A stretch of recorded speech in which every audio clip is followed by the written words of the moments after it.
Halo semua, perkenalkan nama saya Nikoma Ayu Tri Rahmawati, NIM 2018.1.1.0007. Di sini saya akan melakukan praktek konseling individual. Nah, sebelumnya di sini saya akan menjelaskan apa sih itu konseling individual. Nah, jadi konseling individual merupakan layanan konseling yang diselenggarakan oleh seorang konselor terhadap seorang klien dalam rangka pengentasan masalah pribadi klien. Selanjutnya, apa sih yang dimaksud dengan konseling? Nah, jadi konseling itu adalah proses bantuan yang dimiliki oleh konselor untuk mengatasi masalah kliennya. Nah, jadi di dalam konseling ini mempunyai banyak asas, yaitu salah satunya ada asas kerahasiaan.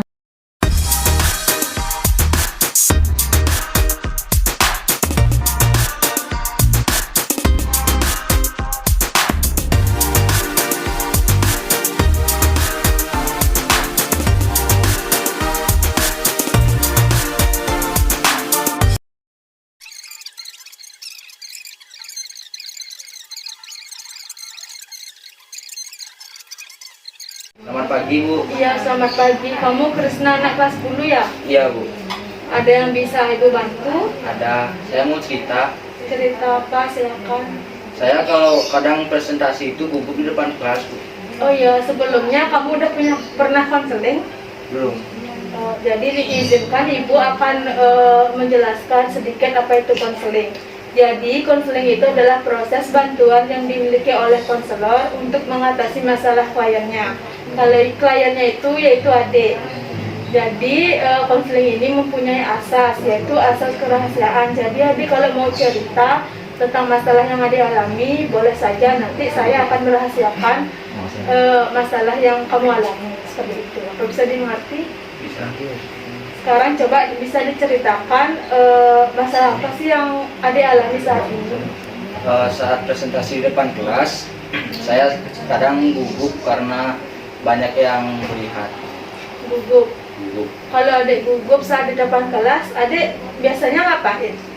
Diam aja atau ngelanjutin materi yang ada di PowerPoint nanti? Ngelanjutin, biar cepat selesai. Berarti kalau bisa ngelanjutin, nggak gugup dong? Agak gugup tapi paksain. Gemetaran juga? Iya. Sebenarnya tujuan kamu konseling ke sini apa sih? Saya ingin mengatasi agar tidak gugup lagi saat presentasi di depan kelas. Oh, berarti tujuan kamu ke sini agar kamu lebih percaya diri saat tampil di depan kelas. Iya. Lalu kamu pernah nggak ngerasa waktu kamu presentasi ke depan kelas itu sempurna? Iya. Nah, jadi sedikit saran Ibu agar kamu tampil percaya diri atau presentasi lancar, kamu bisa membaca materi-materi kamu secara detail tentang apa materimu, misalnya materimu tentang percaya diri, kamu harus membaca lebih detail apa sih itu kepercayaan diri, ciri-cirinya seperti apa. Nanti di depan kelas itu biar bisa kamu lancar berbicara, nggak gugup lagi saat presentasi. Dan mungkin dari penampilanmu dirubah agar rapi, biar teman-teman atau guru kamu di sekolah bisa menilai kamu sebagai siswa yang disiplin dan yang rapi. Terima kasih, Bu, atas sarannya. Nanti akan saya usahakan. Iya, sama-sama. Ibu juga mengucapkan terima kasih banyak sudah meluangkan waktunya untuk bercerita ke sini sama Ibu. Mohon maaf apabila ada salah kata, jangan dimasukin ke dalam hati kamu. Terima kasih.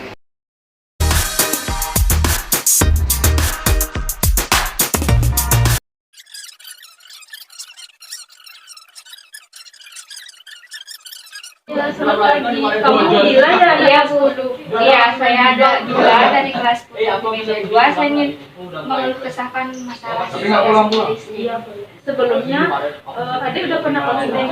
Sebelumnya pernah sih waktu SMP. Kebetulan saya itu juga ada konseling BK gini di SMP Negeri Padenhasar, dan saya menjadi salah satu anggota Isara sama Setara.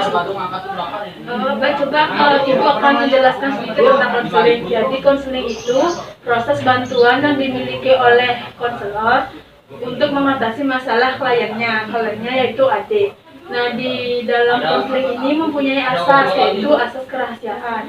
Adik boleh aja cerita masalah yang dialami, nanti kakak akan merahasiakannya. Cuma kita berdua aja yang tahu, seperti itu. Mungkin bisa dimulai, adik mau cerita apa? Di sini saya cerita tentang masalah saya cara belajarnya sih Bu. Saya termasuk orang yang berada di ekonomi yang nggak begitu memungkinkan, yang termasuk sedang lah ya untuk keluarga saya. Terus saya kan butuh kuota lah, butuh gini itulah untuk pelajaran saya ke depannya. Nah, di situ kesulitan saya untuk belajar, apalagi di masa-masa pandemi ini kita sangat dibutuhkan untuk aktif dalam belajar dan berkomunikasi antar guru. Nah, untuk itu saya memerlukan begitu banyak peralatan yang mendukung saya dalam pembelajaran. Nah, di situ saya di titik sulit saya. Saat itu saya juga merasa tertekan dengan tugas-tugas sekolah, tentang omongan-omongan luar bahwa anak SMK itu apa sih, nggak bakalan bisa jadi apa ke depannya. Nah, itu sih masalah pertama saya. Berarti kayak kesulitan mengatur waktu gitu ya? Apa sih yang ada lakukan di rumah gitu sampai nggak bisa ngatur waktu? Maksudnya sampai belajar kayak gimana? Saya kan termasuk yang seperti saya bilang tadi, ekonomi keluarga saya rendah gitu Bu ya, agak sedang gitu. Terus saya tuh kan berusaha untuk membantu ekonomi keluarga saya dengan berjualan online gitu Bu. Ada tuh di Telegram gitu namanya jenis akun gitu, kita jual-jual sesuatu gitu kan. Nah, di sana saya terlalu fokus sama jualan saya sampai saya lupa, loh kamu kan harusnya belajar ya sebagai kewajiban seorang murid.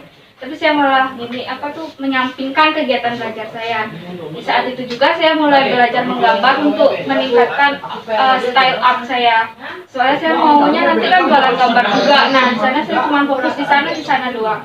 Tapi saya menyampingkan gitu kegiatan belajar saya, jadi agak terganggu untuk mengatur waktu. Adanya jual gambar tuh gambar kayak apa ya? Gambar anime gitu. Nanti kita buatnya di kertas gitu, nanti kita jual di orang. Biasanya sih ada yang beli. Berapa emangnya kira-kira harganya? Sekitar kalau misalnya art style-nya bagus bisa 100.000 sih.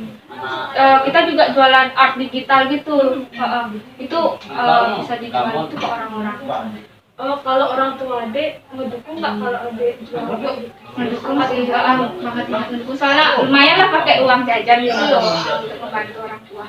Tapi ingat juga adik kan siswa harus belajar, jangan sampai berhenti sekolah gara-gara hobinya adik seperti itu. Kita tahu pekerjaan orang tua adik apa ya? Kalau pekerjaan orang tua saya sih pedagang ya, punya toko gitu di pasar buah.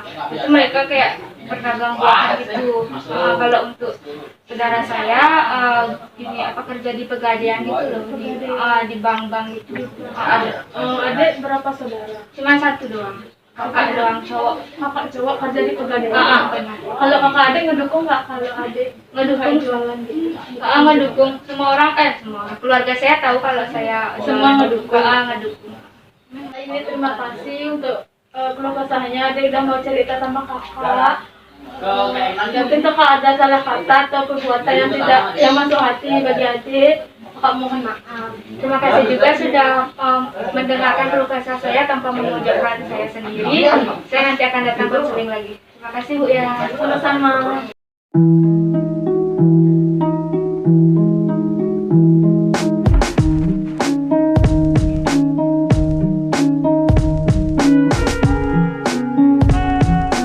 Not very good with people. If you don't start a conversation, you won't have one.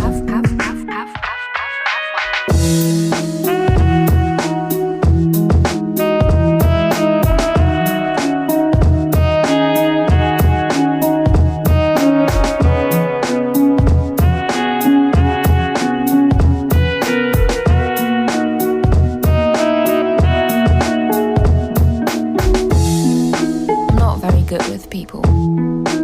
If you don't start a conversation, you won't have one. We won't have one. If you don't start a conversation, we won't have one. We won't have one.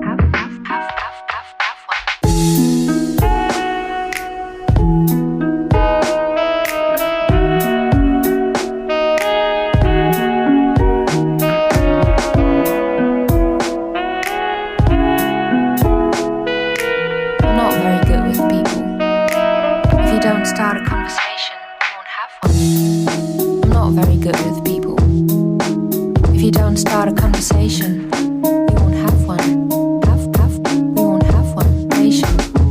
If you don't start a conversation, conversation, you won't have one. We won't have one. Have one.